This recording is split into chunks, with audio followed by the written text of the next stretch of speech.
Back to my channel science vibes. എനിക്കൊരു കാര്യം ചെയ്യാനായിട്ട് അതിയായിട്ട് ആഗ്രഹമുണ്ട്, ഉള്ളിൻ്റെ ഉള്ളിൽ നിന്ന് തന്നെ ആഗ്രഹമുണ്ട്. പക്ഷെ എന്തൊക്കെയോ എന്നെ സ്റ്റോപ്പ് ചെയ്യുന്നുണ്ട്, അല്ലെങ്കിൽ ഇത് ഞാൻ ചെയ്താൽ ശരിയാവുമോ എന്നുള്ളൊരു പേടി എന്നെ വല്ലാണ്ടങ്ങ് ഹോണ്ട് ചെയ്യുന്നുണ്ട്. ഈ ഒരു സാഹചര്യത്തിൽ കൂടെ നമ്മൾ എല്ലാവരും പോയിട്ടുണ്ടാവും, പോയിക്കൊണ്ടിരിക്കുന്നവരുണ്ടാവും ഇപ്പോൾ അല്ലെ. അങ്ങനെയുള്ള സാഹചര്യത്തിൽ നമ്മൾ നമ്മളോട് തന്നെ ചോദിച്ച് ഉറപ്പാക്കേണ്ട ഒരു 4-5 കാര്യങ്ങളുണ്ട്. ആ കാര്യങ്ങളാണ് ഞാൻ ഈ വീഡിയോയിൽ പറയുന്നത് കേട്ടോ.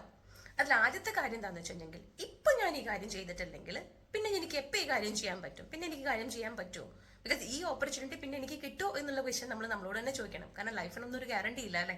അപ്പൊ ഞാൻ ഈ ദിവസം അല്ലെങ്കിൽ ഈ നിമിഷം ഈ ഒരു ഓപ്പർച്യൂണിറ്റി യൂട്ടിലൈസ് ചെയ്തിട്ടില്ലെങ്കിൽ, ഈ ഒരു കാര്യം ഞാൻ ചെയ്തിട്ടില്ലെങ്കിൽ പിന്നെ എനിക്ക് എപ്പോൾ ചെയ്യാൻ പറ്റും എന്നുള്ള ചോദ്യം നമ്മൾ നമ്മളോട് തന്നെ ചോദിക്കുമ്പോൾ നമുക്ക് വ്യക്തമായിട്ടുള്ള ഒരു ആൻസർ കിട്ടും അല്ലെ.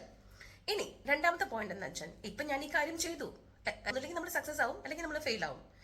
ഇനി സക്സസ് ആയ ഇറ്റ്സ് ഓക്കെ, പക്ഷേ ഫെയിൽ ആയി കഴിഞ്ഞാൽ ടു ദ മാക്സിമം നമുക്ക് എന്ത് നഷ്ടമാണ് ഇതിൽ നിന്നുണ്ടാവുക, എന്ത് ലോസ് ആണ് നമുക്ക് ഇതിൽ നിന്ന് ടു ദ മാക്സിമം ഉണ്ടാവും ഇരിക്കുന്നത്. അപ്പൊ അതിനെക്കുറിച്ച് നമുക്ക് വ്യക്തമായ ഒരു ധാരണ ഉണ്ടെന്നുണ്ടെങ്കിൽ പിന്നെ നമുക്ക് കുറേ കൂടെ ധൈര്യം കിട്ടും ചെയ്യാം. ഇനി മൂന്നാമത്തെ കാര്യമാണെന്നുണ്ടെങ്കിൽ, ഇപ്പൊ ഞാനിത് ചെയ്യാതെ ഒന്ന് ട്രൈ ചെയ്യുക പോലും ചെയ്യാതെ ഞാനിത് അങ്ങ് ഗിവപ്പ് ചെയ്തു എന്ന് വിചാരിക്കും.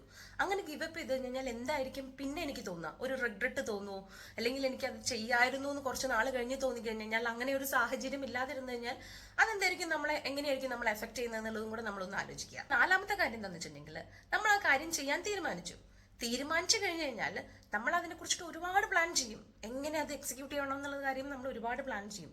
പക്ഷെ നമ്മൾ വീണ്ടും ആലോചിക്കേണ്ട കാര്യം, നമ്മൾ ഈ പ്ലാനിങ് മാത്രമാണോ നടക്കുന്നത്, നമ്മുടെ ആക്ഷൻസ് നടക്കുന്നുണ്ടോ എന്ന് ആലോചിക്കണം. കാരണം നമ്മൾ പ്ലാൻ ചെയ്തിട്ട് ഒരുപാടോ അതിനെക്കുറിച്ച് ചിന്തിച്ച് വാസ്റ്റ് ആയിട്ട് ഞാൻ ഇങ്ങനെ ചെയ്യും ഞാൻ അങ്ങനെ ചെയ്യുമെന്ന് പറഞ്ഞിട്ട് കാര്യമില്ല. നമ്മുടെ ആക്ഷൻസ് അവിടെ നടന്നാൽ മാത്രമേ അതിന്റെ റിസൾട്ട് വരുള്ളൂ. നിങ്ങളൊരു കോട്ട് കേട്ടിട്ടില്ലേ, work in silence let your success brings noise എന്ന്. അതുപോലെ നമ്മൾ എപ്പോഴും ആക്ഷൻസ് ചെയ്യുന്നു, അപ്പോൾ മാത്രമേ നമുക്ക് റിസൾട്ട് കിട്ടുള്ളൂ. ഇനി അഞ്ചാമത്തെ കാര്യം, പലപ്പോഴും നമ്മൾ ഒരു എക്സ്ക്യൂസ് ആയിട്ട് പറയുന്ന ഒരു കാര്യമാണ്, നമുക്കൊരാളുടെ ഹെൽപ്പ് ഉണ്ടെങ്കിൽ മാത്രമേ നമ്മൾ ഉദ്ദേശിച്ച ടാസ്ക് നമുക്ക് മുഴുവനാക്കാൻ പറ്റുള്ളൂ എന്നുള്ളത് നമ്മൾ പറയും. പലപ്പോഴും എനിക്കത് ചെയ്യാൻ പറ്റാതിരുന്നതിന്റെ കാര്യം, എന്നെ അയാൾ ഹെൽപ്പ് ചെയ്തില്ല, അല്ലെങ്കിൽ എനിക്ക് ഈ സഹായം കിട്ടിയില്ല, അവിടെ നിന്ന് ആ സഹായം കിട്ടിയില്ല, അതുകൊണ്ട് എനിക്ക് ചെയ്യാൻ പറ്റിയില്ല. ഇത് നമ്മൾ പലപ്പോഴും ഒരു എക്സ്ക്യൂസ് ആയിട്ട് പറയുന്ന കാര്യമാണ്. നമ്മൾ ഒറ്റയ്ക്കാണെന്നുണ്ടെങ്കിൽ നമ്മൾ ഉദ്ദേശിച്ച കാര്യം നമ്മൾ ചെയ്യും എന്നുള്ളൊരു വ്യക്തമായ ധാരണയും ബോധ്യവും നമുക്കുണ്ടെന്നുണ്ടെങ്കിൽ ഇനി ആരും സഹായിച്ചില്ലെങ്കിലും നമ്മൾ അതിന് പരാതി പറയേണ്ടോ അതിലൊരു എക്സ്ക്യൂസ് ആയിട്ട് എടുക്കേണ്ടയോ കാര്യമില്ല. നമ്മൾ എന്താണോ ആഗ്രഹിച്ചത് ആ ടാസ്ക് വെച്ച് നമുക്ക് മുന്നോട്ട് പോവുക തന്നെ ചെയ്യാം. ഓക്കെ, അപ്പൊ ഈ 5 കാര്യങ്ങൾ നിങ്ങൾ മനസ്സിൽ വെക്കുക. ഇനി ഏത് കാര്യമാണെങ്കിലും നിങ്ങൾക്ക് ചെയ്യാനൊരു ചെറിയ പേടി തോന്നുകയാണെന്നുണ്ടെങ്കിൽ ഈ 5 കാര്യം നിങ്ങൾ നിങ്ങളോട് തന്നെ ചോദിക്കാം.